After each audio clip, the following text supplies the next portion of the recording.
What is up, guys? It is your boy, Smurfyy. Yeah, I overslept and then I slept last night because I wasn't feeling great. So, we're getting a little late, but we're gonna get this before the draft starts. So, this is gonna be at the mock draft with trades included. Right before this is draft day, you know, not like the movie. It's like exactly like the best movie of all time, draft day. So, nothing changing though for the first. We're gonna get right into it because I need to prep and get ready. But we're doing Caleb Williams first still. It's not changing at all.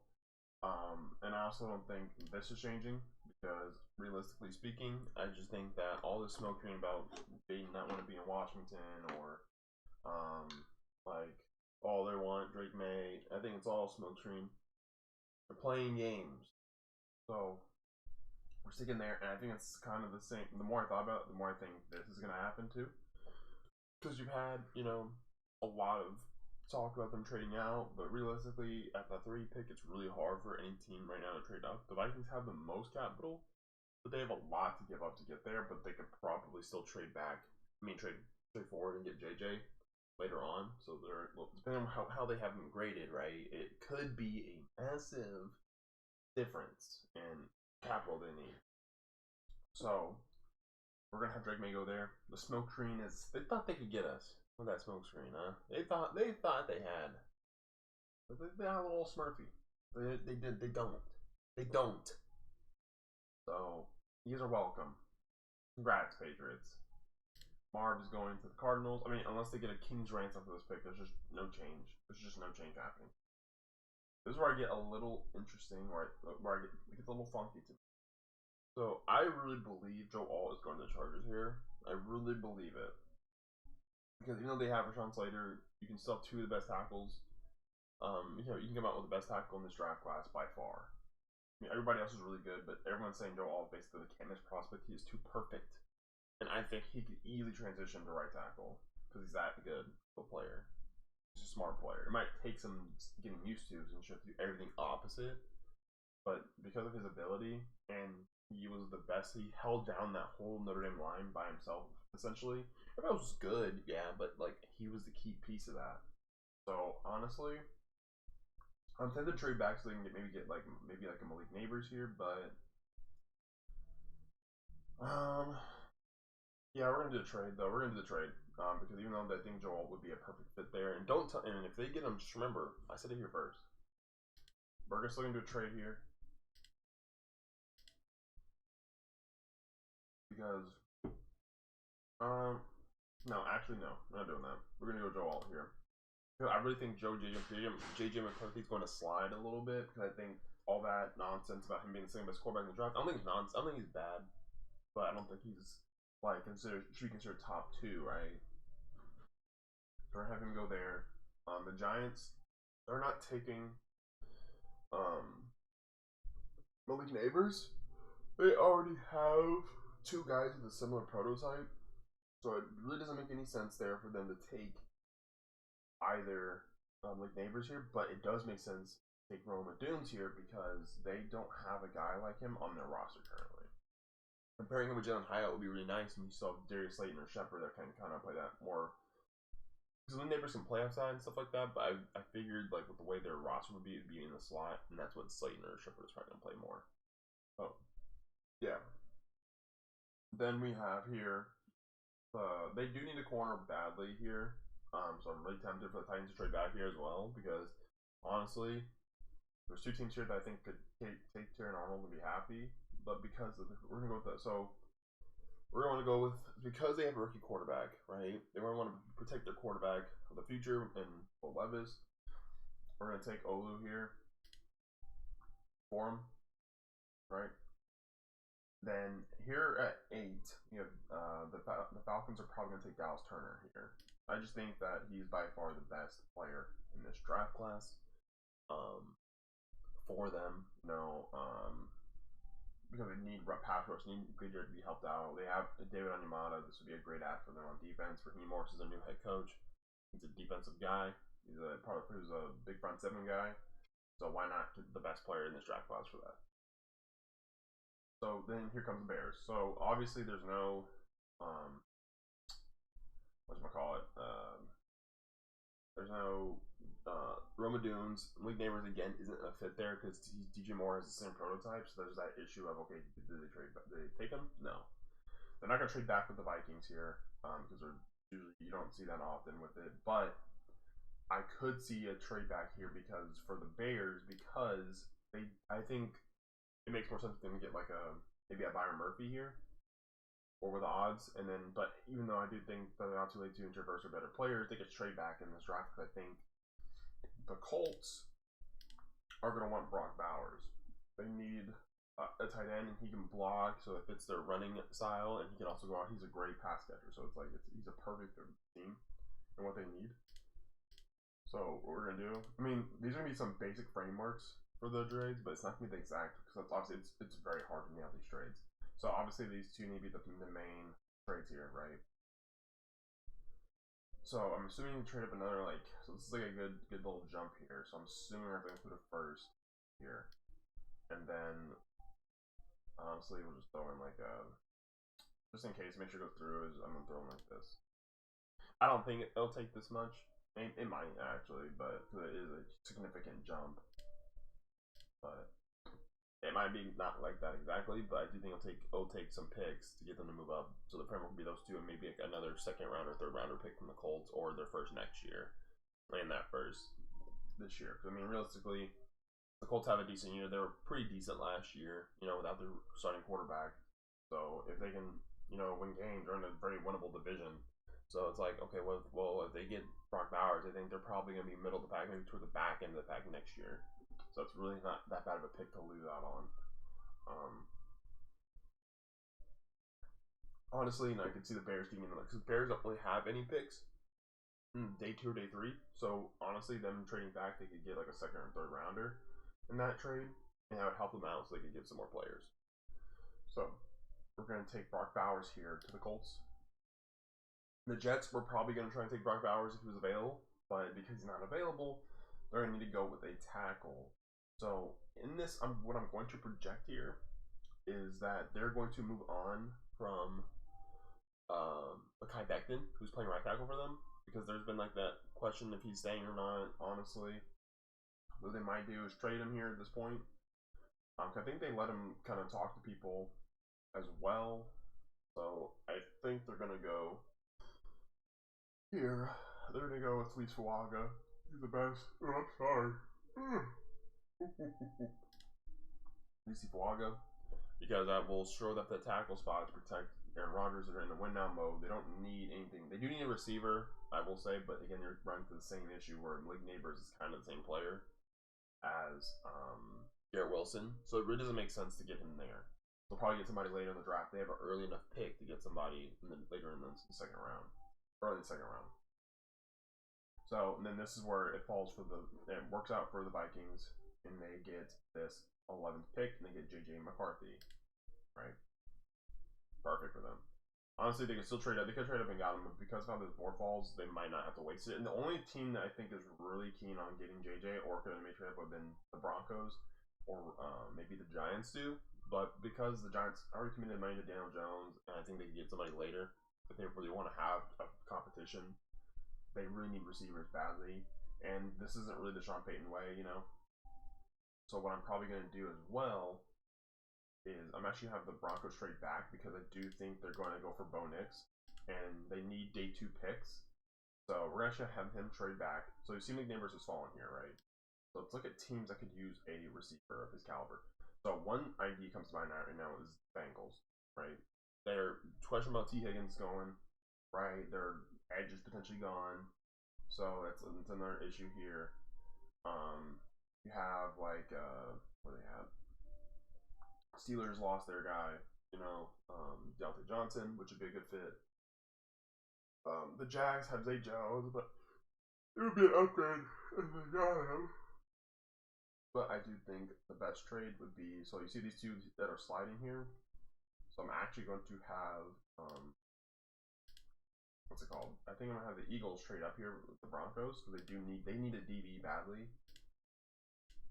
Here. So we're going to have the trade with Philadelphia and the Broncos. So they're going to trade back, right?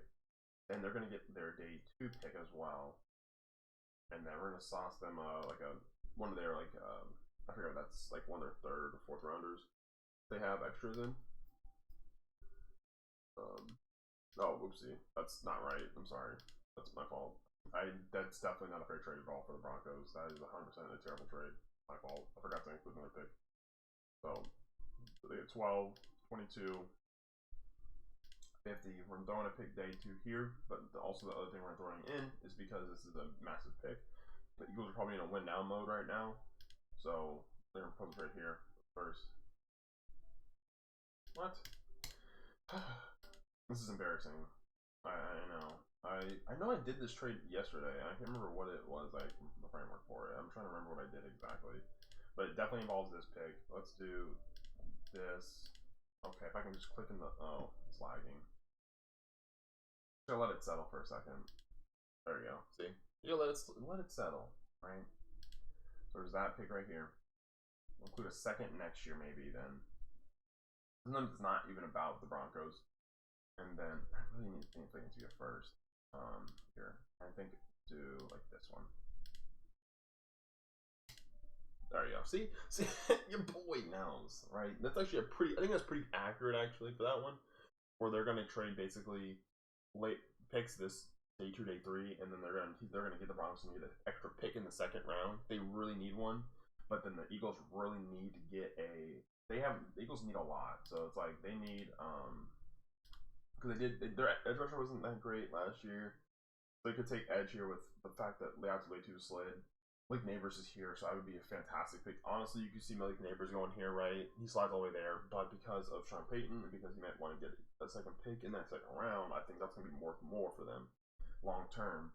So, but here is where I have Trent Arnold going here at 12 to help out Darius Slade. And then they got another young corner that will be a shutdown corner to help their defense that was really porous last year. And because of that, they're like, oh, shoot. Malik Neighbors will be a complete upgrade of what they have. Devontae Adams and him next year would be crazy. Hunter Renfrow can be let go now without any worry, or you can keep him and it'll help him be better probably after he had a down year. So this is where we're at with the Saints. Now, normally I would have Talisi Fuaga go to the Saints here, but because of how the draft board fell, I think they're gonna, and with James Hurst retiring last year, they're definitely gonna get a lineman. They have to get a lineman now. I mean, selfishly, I still want Jared Verse. That guy's a dog. I want him. I need him. Yeah, that's the. Sorry. But this is definitely the pick right here. Troy Fautanu is the pick for the Saints because he's probably gonna be playing guard at the next level, so it would replace James Hurst retiring because they didn't bring back Pete. Hurst is retiring.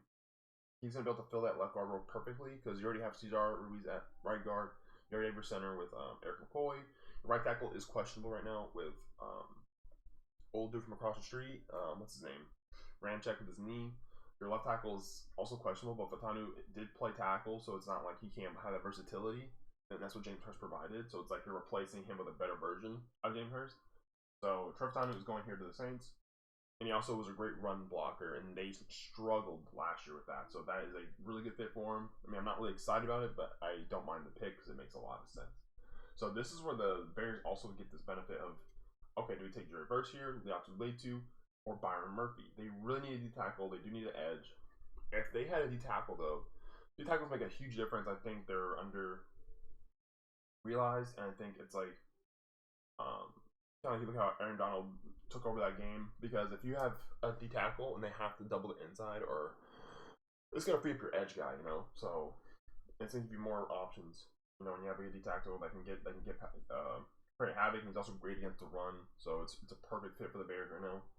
The edge rushers might have a better ceiling, but Byron is like the best D tackle in the draft, and it's not really close. So why not get the best D tackle and have the best quarterback? You can get a receiver for Caleb Williams later.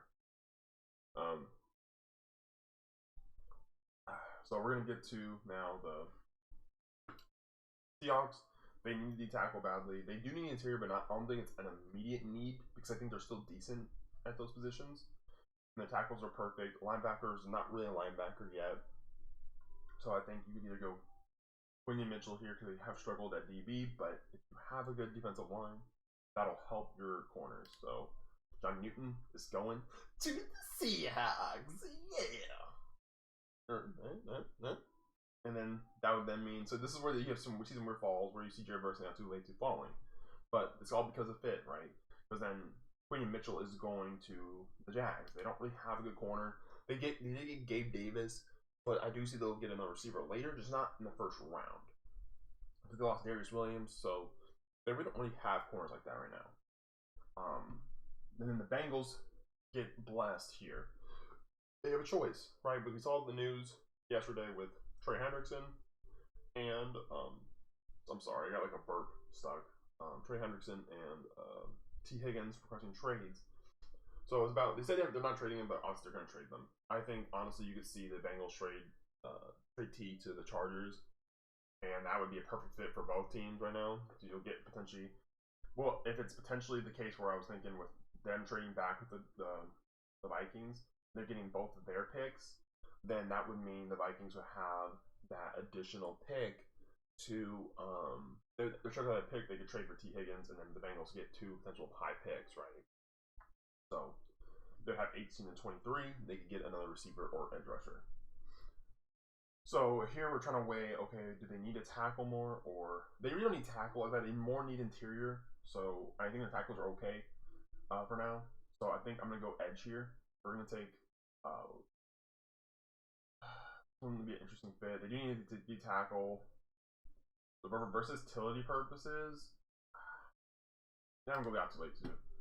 They'll use a speed rusher off the edge, so it'll kind of complement what they want to do on the different side of the ball. They kind of like those faster guys anyway.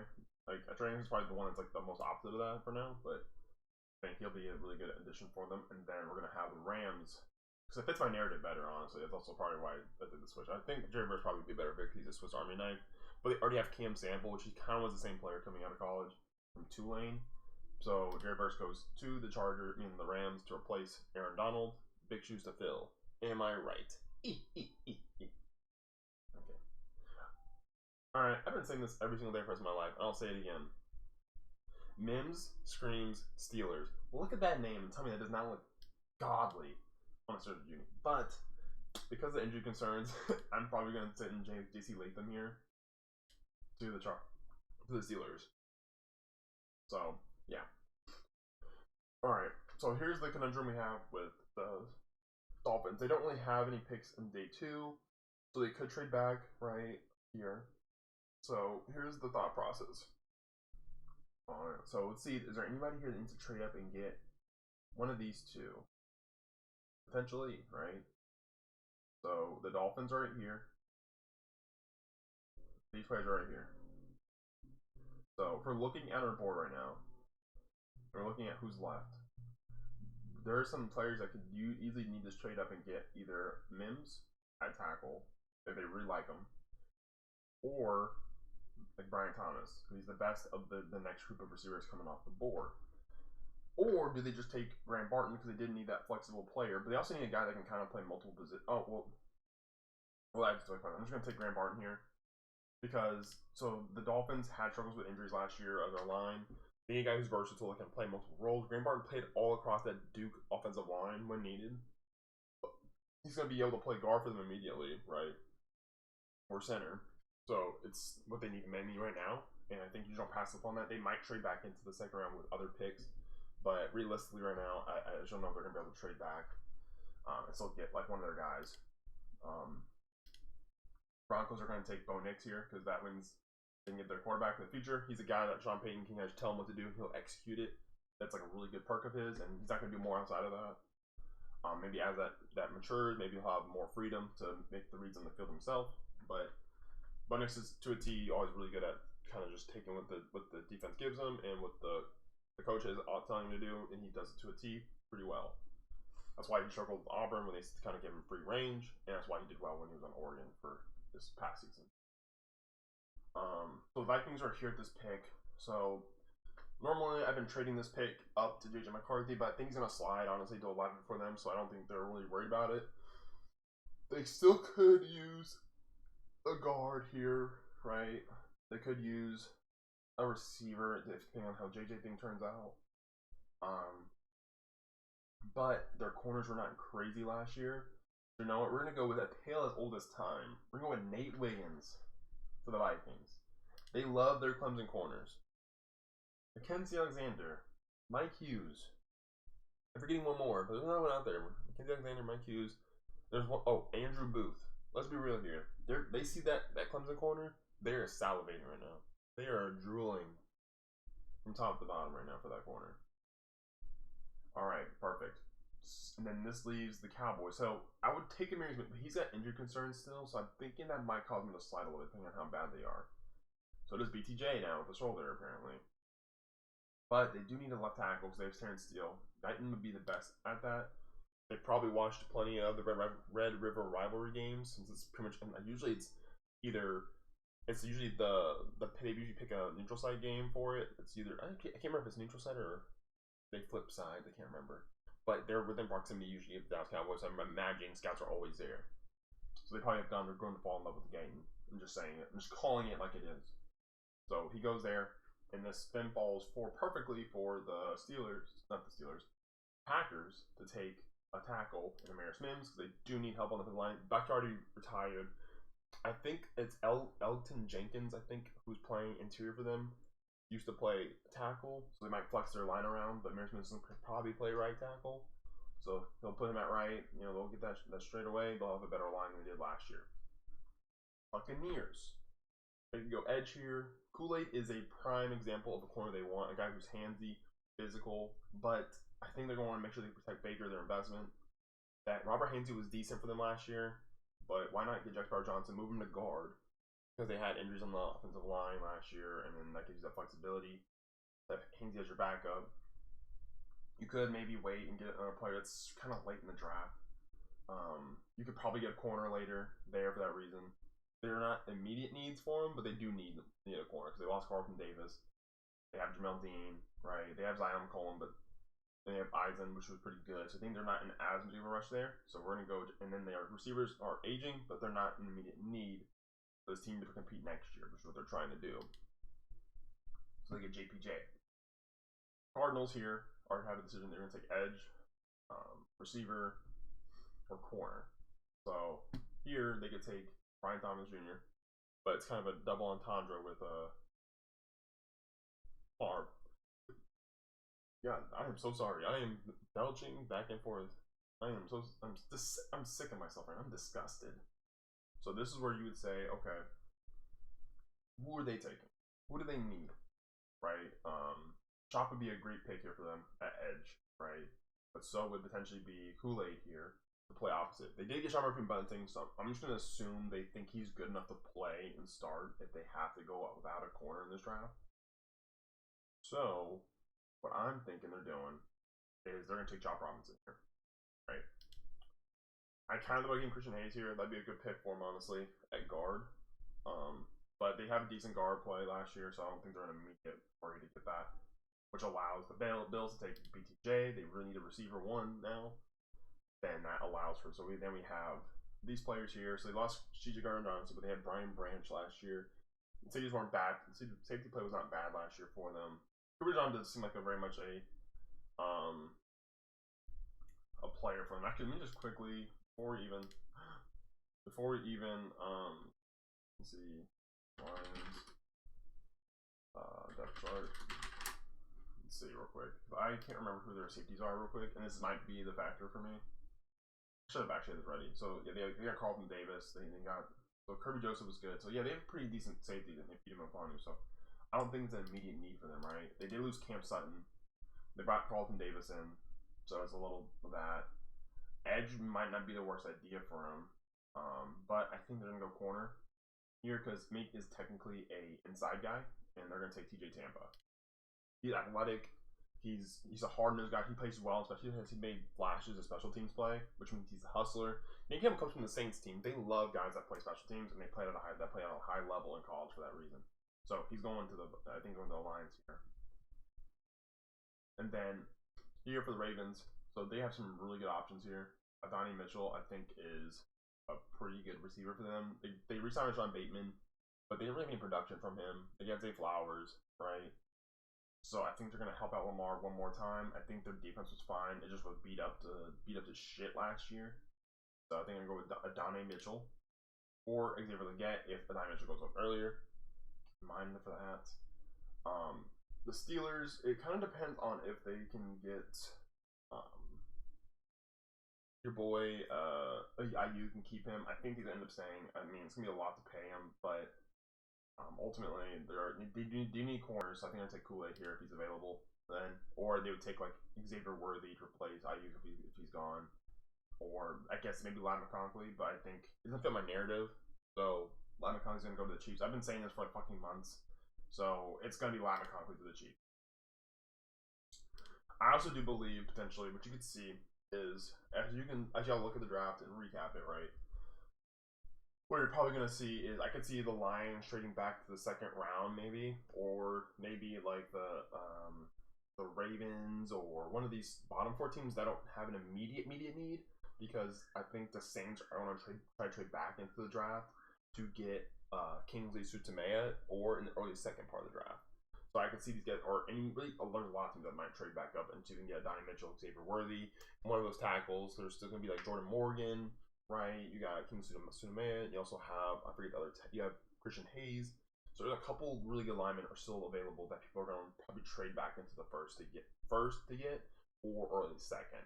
So keep that in mind, because I do think the Saints, I think I could have done it if I'd done a 2-day draft in a 2-round draft, but I think I have that option. So I think I'm predicting the Lions to have a good relationship with the Saints, to trade back with the Saints, right? And they're gonna get Kingsley Sutamea. It might be a little bit early, but it's not it's not gonna be a lot of value. They have a ton of 5th round picks. They might package together. They don't have a lot of 2nd or 3rd, maybe. I think they have like they don't have one or the other. I think it's 2nd or 3rd. They're gonna try and bait. My point is they're gonna try and pick in the 2nd round to get a tackle, because if Rand can't play, then that Kingsley Sutamea would completely rehash your line. Then your line will be super young, and you're worried about your left tackle mainly now. And Kingsley has that versatility to play left tackle, right tackle, so you might have to switch him over to left tackle. So that's it, my mock right here, as you guys can see. Tell me what y'all think is really good. Again, I'm kind of hesitant about the Viking trade. I think they could have traded actually up and gotten JJ McCarthy, because I don't think there's anybody that's really gonna give enough to trade up for JJ, and he's just gonna slide perfectly to them. Now, I guess you could see someone like the Titans trade, or maybe even the Giants, or Giants could take him, but ultimately that kind of decides the factor of the mock to me, and I just think that he's gonna slide, I think. So I don't know how this one ended up being shorter than my last one with trades included, but I've done so many times. I think that's probably why. I've done like not a lot of non-trade mocks, but I've done a ton of mocks with trades. So I didn't do a ton of trades here. We hit like 3 trades, two trades.